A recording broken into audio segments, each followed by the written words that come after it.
Caros alunos de Administração da Qualidade, espero que todos estejam bem. Vamos dar andamento aí na nossa série de ferramentas da qualidade.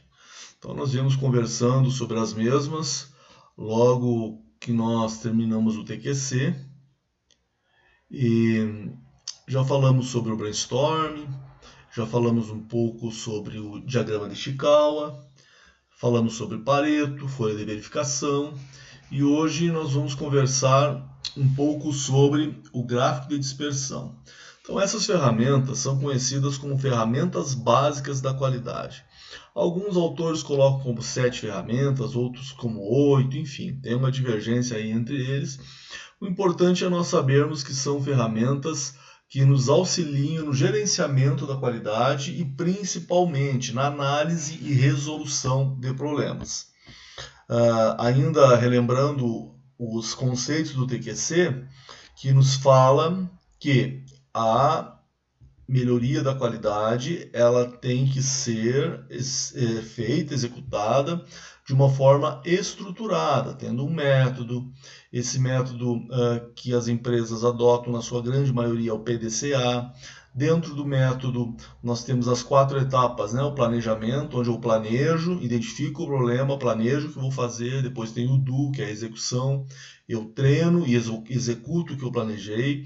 O cheque é onde eu vou verificar se aquilo que eu planejei foi executado de maneira adequada e se os resultados pretendidos foram obtidos. E o action, que é a ação. Se tudo deu certo, eu padronizo. Se houve falhas, eu rodo o PDCA, planejo novamente, executo novamente, checo novamente, certo? Essas ferramentas são todas ferramentas de auxílio aí na detecção dos problemas, na sua análise e na sua solução. Então o gráfico de dispersão é mais uma delas. O que é o gráfico ou diagrama de dispersão? Então, são representações gráficas de variáveis, geralmente 2 variáveis, que podem ou não apresentar uma correlação. O que é a correlação? Se a variável dependente muda, a independente muda também. Se eu altero uma das variáveis, a outra altera junto. Tá? Então, quando há alguma correlação, a mudança de uma das variáveis, deverá gerar uma mudança previsível na outra. A primeira variável e que causa possíveis mudanças, aquela variável que se eu mexer nela, eu vou gerar possíveis mudanças na outra, é a chamada variável independente, porque ela não depende de nada, certo? Por exemplo, a altura média do homem brasileiro em relação à sua idade. A idade não tem como eu mudar. A idade, as pessoas vão saindo da adolescência, vão entrando na fase adulta e os anos vão se sucedendo. Então essa variável é independente. O que vai mudar é a questão da estatura, se elas tiverem alguma correlação, certo? A temperatura em relação à compra de roupas de inverno. Quanto mais frio o inverno, mais roupas de inverno se compram, as malharias faturam mais, talvez tenha uma correlação entre essas 2 variáveis.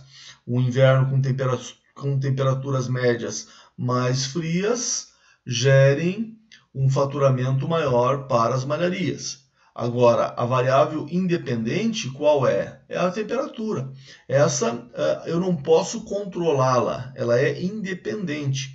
Agora, a outra sim, se tiver alguma correlação, quanto mais frio for o inverno, mais malhas eu vou vender. Entenderam o conceito da independente para dependente? A independente é aquela que não depende de nada, a temperatura, a idade, né? São variáveis que não dependem de outra, né? Agora, talvez a venda de malhas seja dependente do inverno mais rigoroso. Tá? Então, a primeira variável e que causa possíveis mudanças é a chamada variável independente e encontra visualizada no eixo das abscissas, o eixo X. A variável que muda em função da independente é chamada de variável dependente e se encontra informada no eixo y. Então, a variável dependente, ela depende de qual variável? Da independente. Então, elas têm uma relação entre elas, certo? Vamos ver que tipo de relação é essa. Por exemplo, qual a resposta para a pergunta abaixo? Há um aumento no consumo de sorvetes quando aumenta a temperatura? Se a resposta for sim, existe uma correlação entre a temperatura, a variável independente, e o consumo de sorvete, a variável que depende da temperatura. Se a resposta for não, as duas variáveis não estão correlacionadas. Então, se eu aumento a temperatura média no verão e eu não aumento a venda de sorvetes, não diminui nem aumenta, elas não têm correlação nenhuma. Agora, se a resposta for sim, em dias mais quentes eu tenho um consumo maior de sorvete, então elas têm uma correlação. E essa correlação, nós vamos ver logo na frente, é uma correlação positiva. Isso é, aumenta a variável independente, aumenta a temperatura, aumenta o consumo, certo? Então, uma relação positiva. Aumenta uma variável, a outra aumenta também. Nós vamos ver que existe a correlação negativa. Uma variável aumenta, a outra diminui, ok?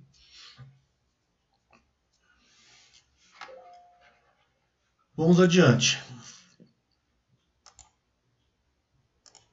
Os gráficos de dispersão podem apontar uma correlação positiva, já falei, ou uma correlação negativa, ou ainda ausência de correlação. Pode ser que nós estejamos estudando duas variáveis que não têm correlação nenhuma entre as variáveis. Isso acontece bastante também. Nós sempre tentamos buscar uma correlação, porque isso nos ajuda na análise, né? Por exemplo, nesse caso, se eu estou prevendo um verão muito quente, com dias com temperaturas elevadas, e essa correlação entre o aumento do consumo de sorvete com o aumento de temperatura, ela existe, eu já me preparo porque eu sei que eu vou ter uma demanda extra por sorvetes em dias quentes. Então, aí que está a utilidade dessa correlação entre variáveis. Eu consigo estabelecer uma correlação entre elas e me antecipar a problemas que possam ter. Se eu não me antecipar, de repente eu vou estar perdendo venda, né? Então, no caso de uma correlação positiva, diz-se que as variáveis movimentam-se na mesma direção, ou seja, se a variável independente aumentar, espera-se um aumento da variável dependente. Então, nós vemos aqui um exemplo. Ó.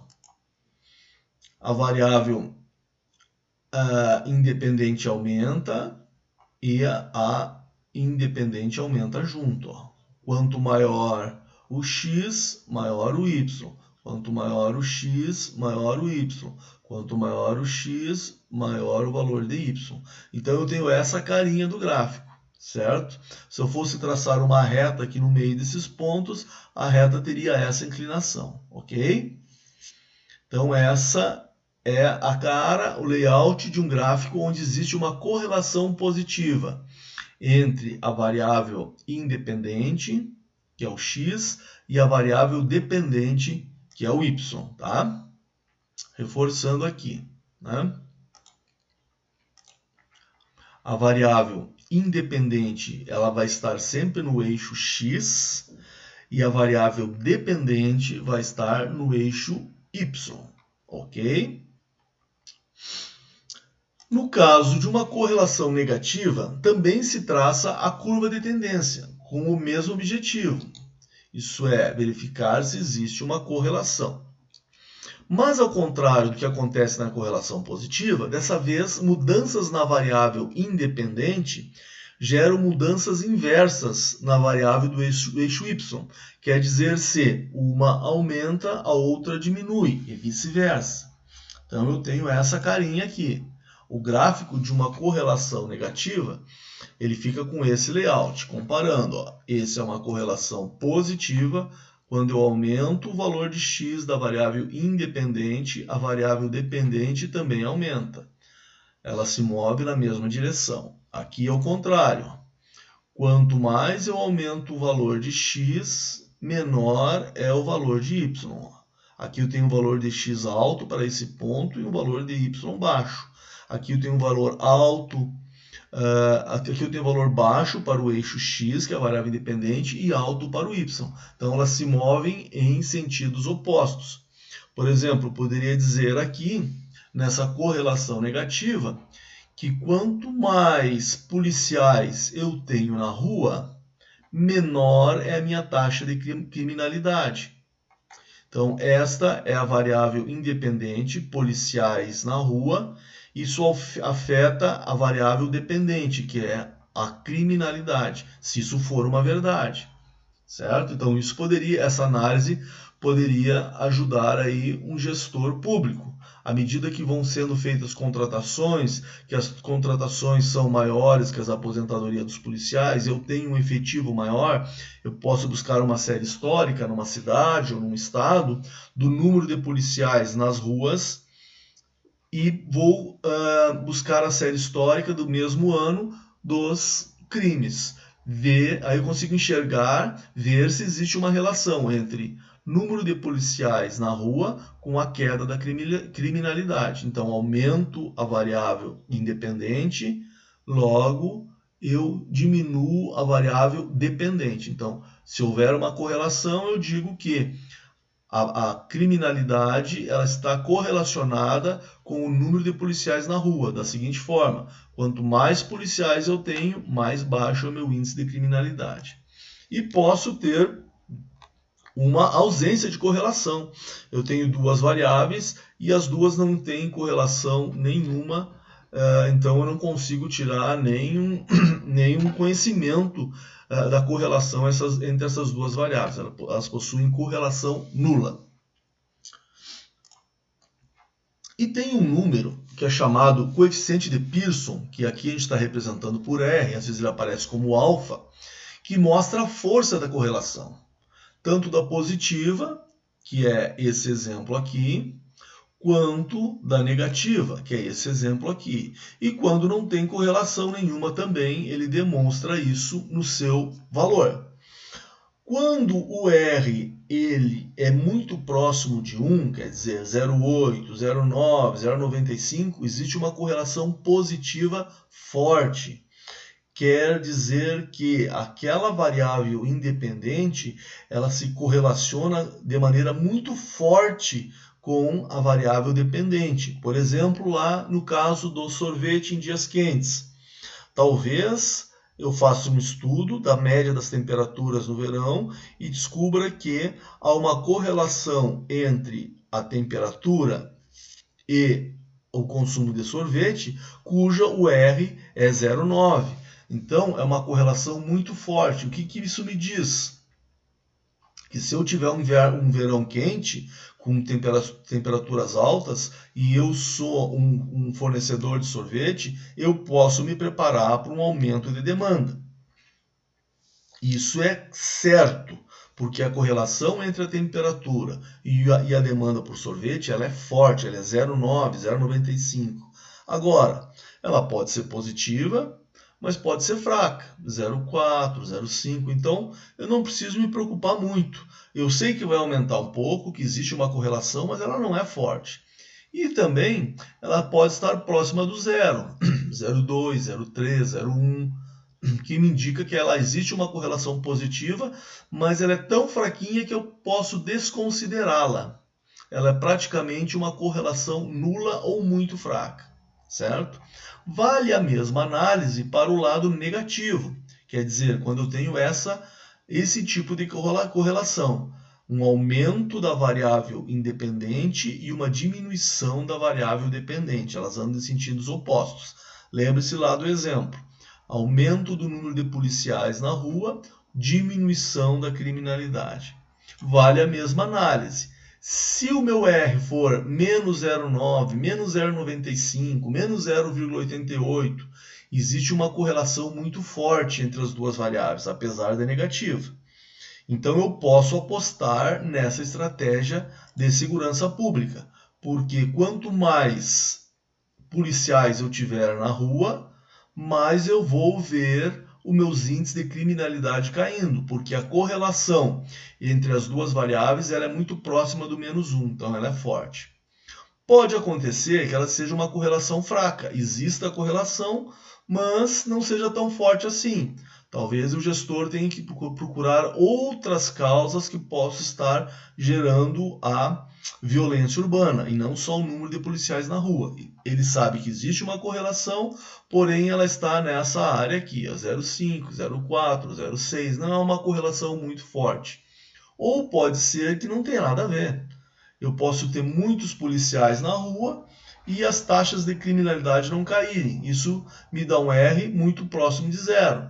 0,1, 0,15, 0,2, e o que indica que a correlação não existe, ou se existe, ela é muito pequena, de forma que eu posso considerá-la uma correlação nula, certo? Então é isso que esse framework aqui me diz. Quanto mais perto de +1, mais forte a correlação, e ela é positiva. Lembre-se lá, aumento a variável independente, aumenta a variável dependente, certo? Quanto mais perto de -1, ela é forte, porém negativa. Aumento a variável independente, diminui a variável dependente. E quanto mais próximo de 0, ela demonstra uma ausência de correlação, ou mesmo uma correlação nula, ok? Então, esse gráfico de dispersão vai nos dizer isso, como que uma variável está correlacionada com a outra, e qual a força dessa correlação. Quanto mais forte, maior a probabilidade dessa correlação acontecer em diversos momentos. Aconteceu no verão de 2019, mas a correlação foi muito forte, a questão da temperatura com o consumo, eu posso imaginar que em 2020, se eu tiver aquele mesmo cenário de dias muito quentes, eu vou manter uma correlação com a demanda, com um aumento da demanda, porque a correlação no passado foi muito forte entre essas duas variáveis. Certo?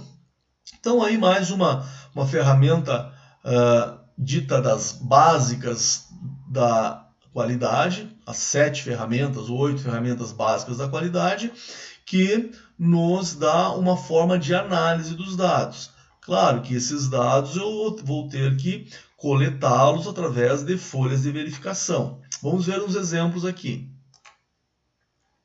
Por exemplo, qual a relação entre a umidade relativa do ar e a variação de peso em uma embalagem de sabão em pó? Então, um certo fabricante de sabão em pó estava observando uma variação de peso nas suas embalagens. A embalagem do sabão em pó é de 1 kg e ele está encontrando até com aqui, 987 gramas no número mais baixo, e o peso mais alto até com 1.040 gramas de sabão em pó.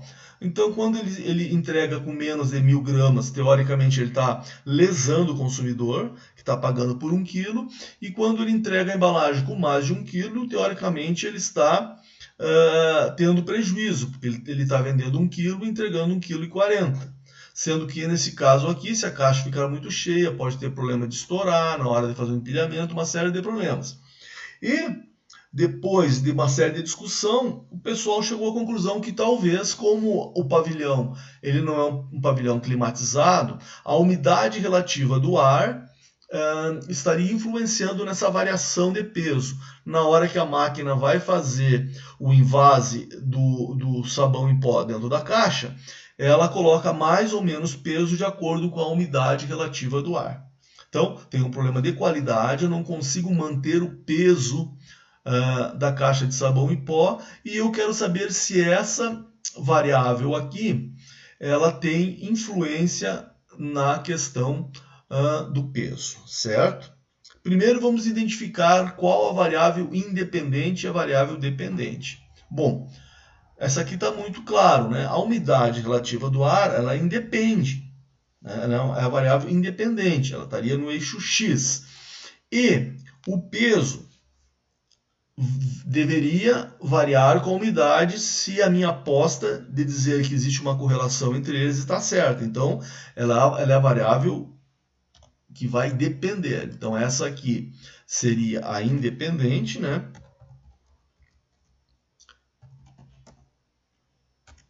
E essa, o x, o y, seria a variável dependente. Como eu faço o gráfico de dispersão tendo essas duas variáveis? É muito simples, pessoal. Acompanhe.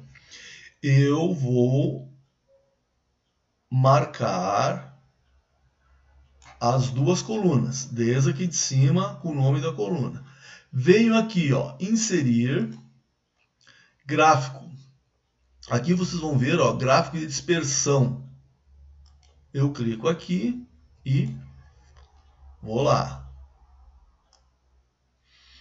Então já temos aqui, ó, a variável independente no eixo X, conforme nós vimos na teoria. Aqui, né? A variável independente no X e a dependente, que é a quantidade de sabão que está entrando na caixa, no eixo Y. Esse é um gráfico de dispersão. Eu posso arrumar um pouquinho ele. Vocês veem que tem esse espaço em branco aqui, ó, que eu posso não querer esse espaço em branco, já que meus dados começam do 45 aí praticamente em diante. Então eu venho aqui, clico com a direita, seleciono esse eixo, clico com a esquerda para selecionar o eixo, clico com a direita e peço para formatar o eixo. E boto o valor mínimo de 40. Ok? Ó, ele já mudou o gráfico, ó. Já trouxe, deslocou ele para cá. Certo? Então essa é o meu gráfico de dispersão. Eu posso ainda colocar o nome aqui nos eixos, vem aqui em mais, ó. Títulos dos eixos. Esse título aqui vai ser então é o peso em gramas, posso botar entre parênteses aqui, em gramas, certo? E esse aqui vai ser a umidade. Umidade em percentual, certo? Então, os eixos estão já numerados, com os nomes, né? E o meu gráfico está aqui. Como que eu sei se tem uma correlação entre essas duas variáveis? Eu olhando o gráfico, eu já vejo que ele tem uma tendência aqui positiva de correlação. Será que ela é forte? Será que ela é fraca? Eu vou colocar uma linha de tendência para mim enxergar um pouco melhor. Eu clico em qualquer pontinho desses, ó, certo? Vocês viram que marcou todos. Vou no botão direito do mouse e peço para adicionar uma linha de tendência, certo? Ela já colocou uma linha de tendência. Essa linha de tendência nos parece muito com a correlação positiva, certo? Então, com esse ângulo aqui, com essa inclinação, eu já posso perceber que eu tenho uma correlação positiva. Quanto maior a umidade, maior o peso da caixa. Tanto que eu tenho aqui uma com umidade de quase 100%, o peso está lá em 1030 gramas, certo? Agora, essa correlação, ela é fraca ou forte? Se ela for muito forte, eu posso esperar que sempre quando eu estiver no meu pavilhão uma umidade relativa muito alta, o peso do sabão em pó dentro da caixa vai aumentar. Para isso eu tenho que saber o valor de R. O valor de R, do coeficiente de Pearson, é uma fórmula bem grande. Só que nós temos no Excel uma maneira mais fácil de calculá-lo. Vamos ver como que é. Eu venho aqui numa célula, essa aqui eu já formatei, boto igual e vou escrever Pearson, P-A, ele tem, é P-E-A, tá? Já apareceu ali Pearson. Eu clico duas vezes no Pearson, com o botão esquerdo. Vocês viram que ele abriu o parênteses aqui. Quando ele abre esse parênteses, eu vou no fx, inserir função. E agora eu vou colocar os argumentos da função. Eu quero ver a correlação entre a umidade relativa, clico na segunda matriz, e o peso do sabão em pó. Certo? Tem que cuidar para pegar todas as células, senão dá erro. E vou em OK. Olha aí, ó. Eu tenho uma correlação, um R igual a 0,92 praticamente, né? Eu posso diminuir um pouco as casas aqui. 0,92. Se eu for lá no meu framework, onde eu tenho os valores de R na minha figura, eu vejo que 0,92 está aqui, ó. É uma correlação positiva forte.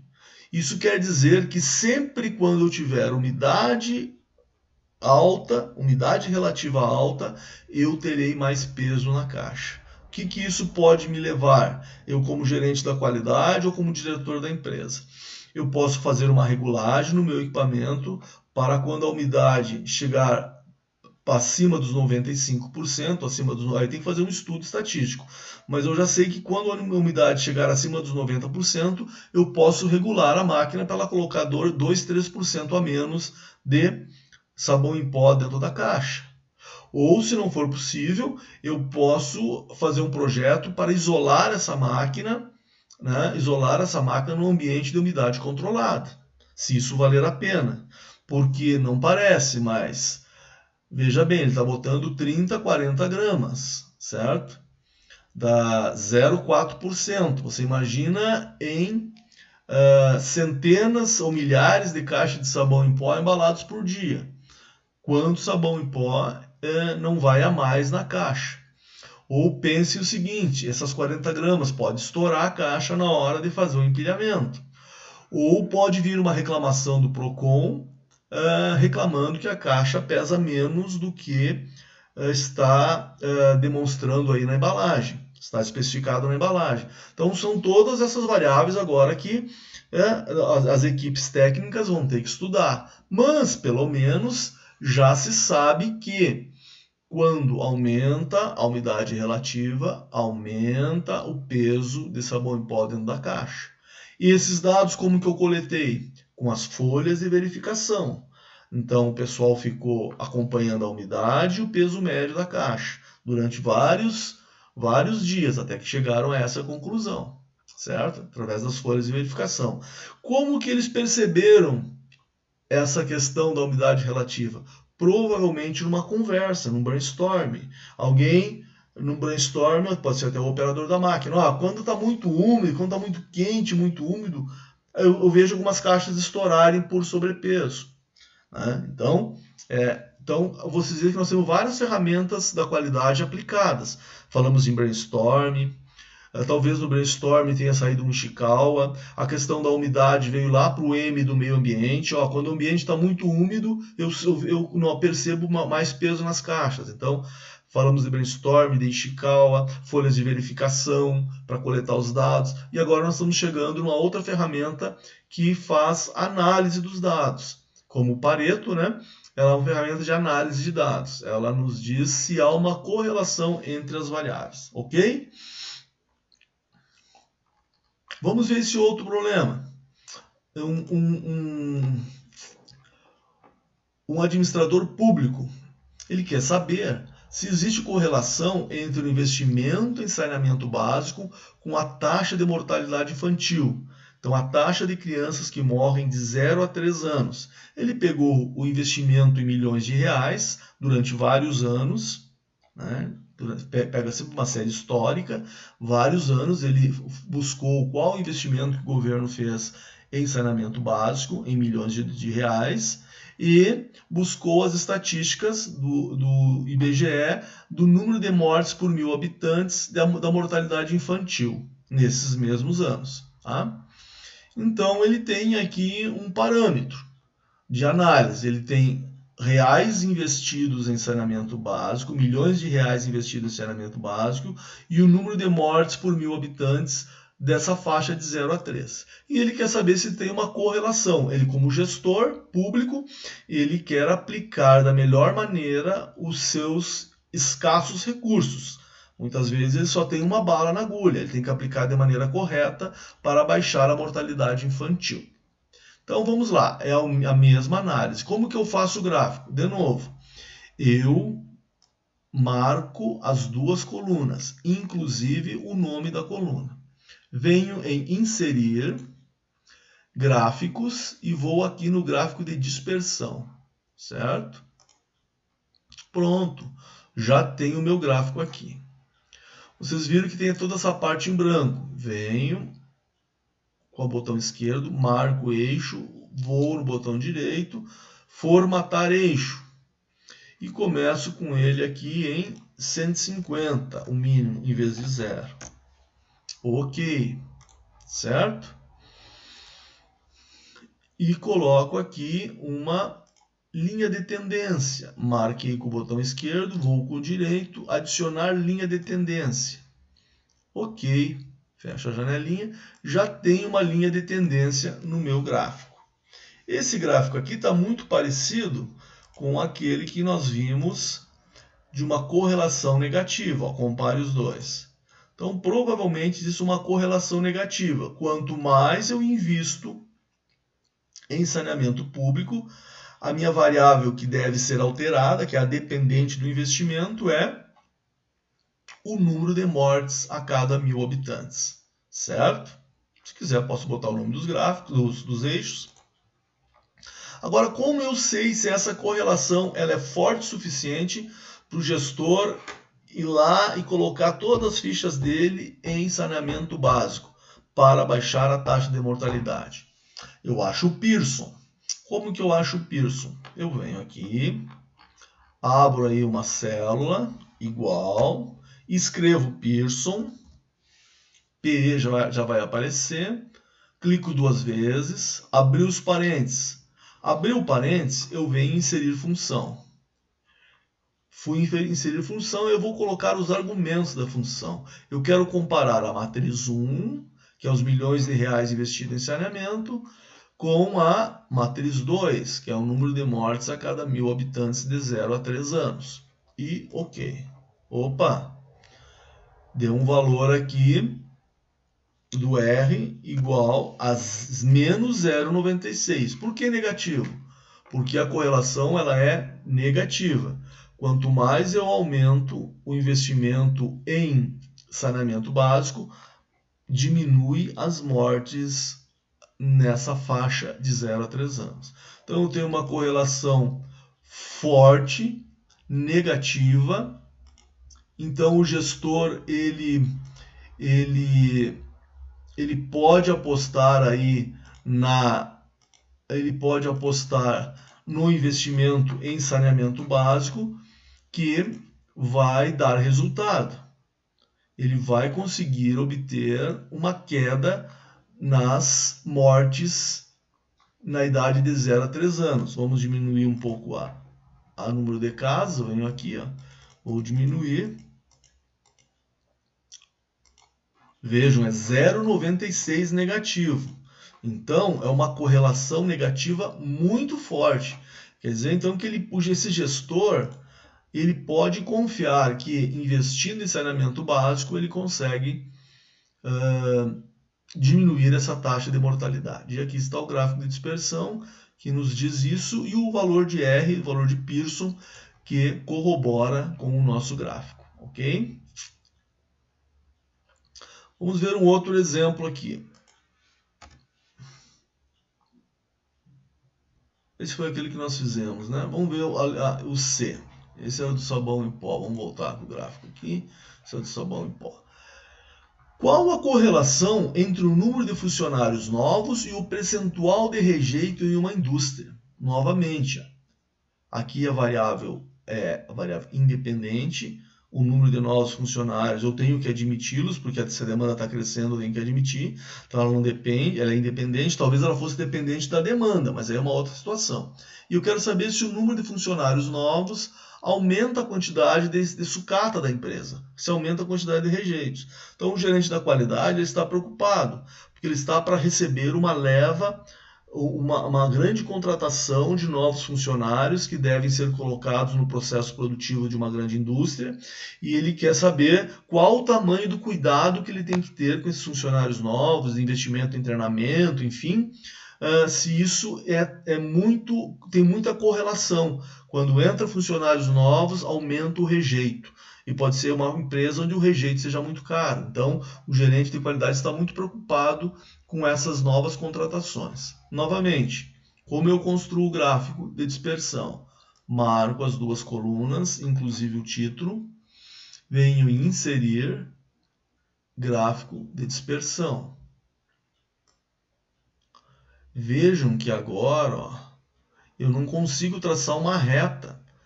Para mim fazer uma curva, para mim fazer uma linha de tendência, só se eu fizer aqui uma polinomial. Uma reta, eu não consigo fazer uma reta de tendência, de tão disperso que estão os pontos. Então, eu suponho que o R, o Pearson, tem que ser muito próximo de zero. Isso é, o R não pode apresentar valor próximo de mais 1 ou próximo de menos 1. Lembrem, para ser uma correlação forte, o R tem que estar muito próximo do mais 1 ou muito próximo do menos 1.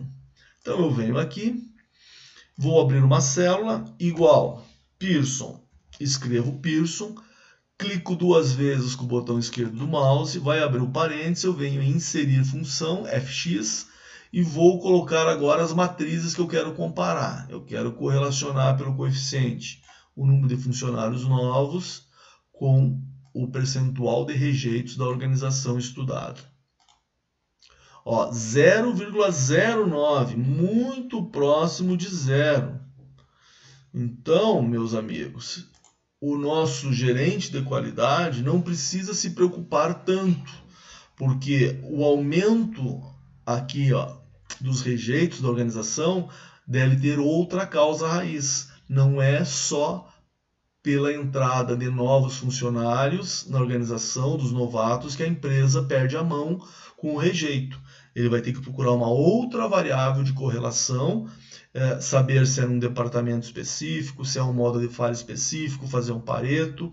Aqui ele não consegue resposta para nada.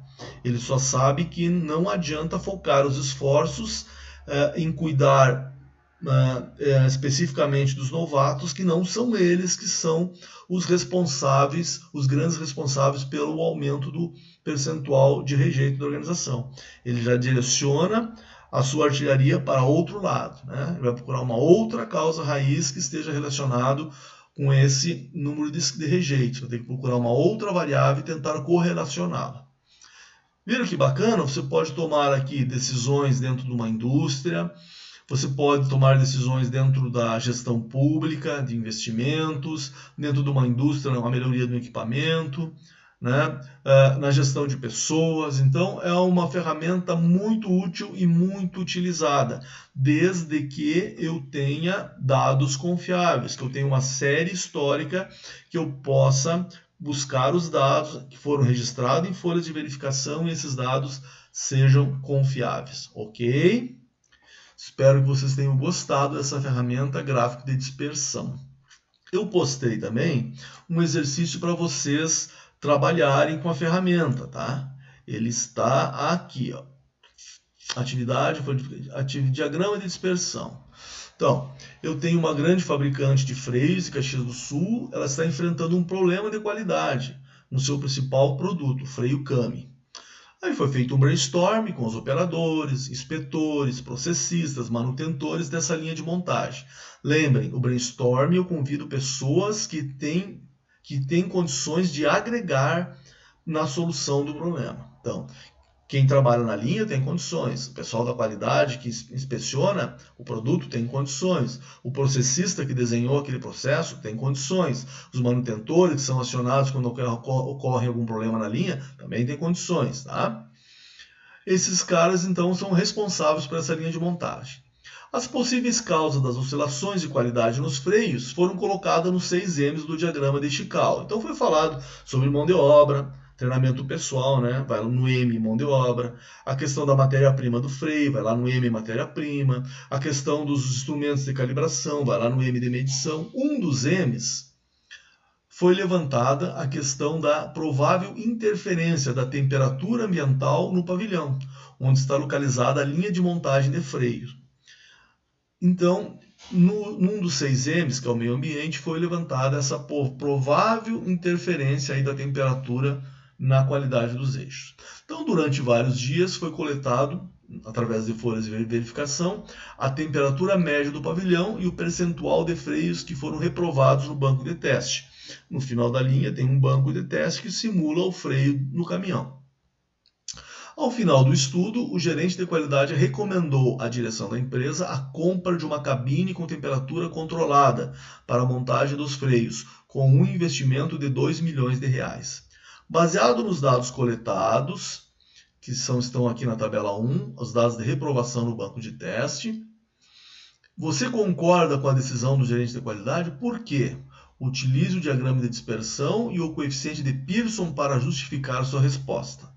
Então vocês têm todos os dados da série histórica, os dias, né, foi marcadas as temperaturas, então essa variável é independente, eixo X, variável dependente, eixo Y, todos os dados da série histórica. Lembre que o freio é um item de segurança do caminhão. Então, baseado no que os dados estão nos dizendo, através do diagrama de dispersão e do coeficiente de Pearson, é o suficiente para o gerente da qualidade justificar um investimento de R$2 milhões na linha? Então esse trabalho vai ficar para vocês desenvolverem. Assim que terminarem, postem lá no Moodle. Ok? Obrigado.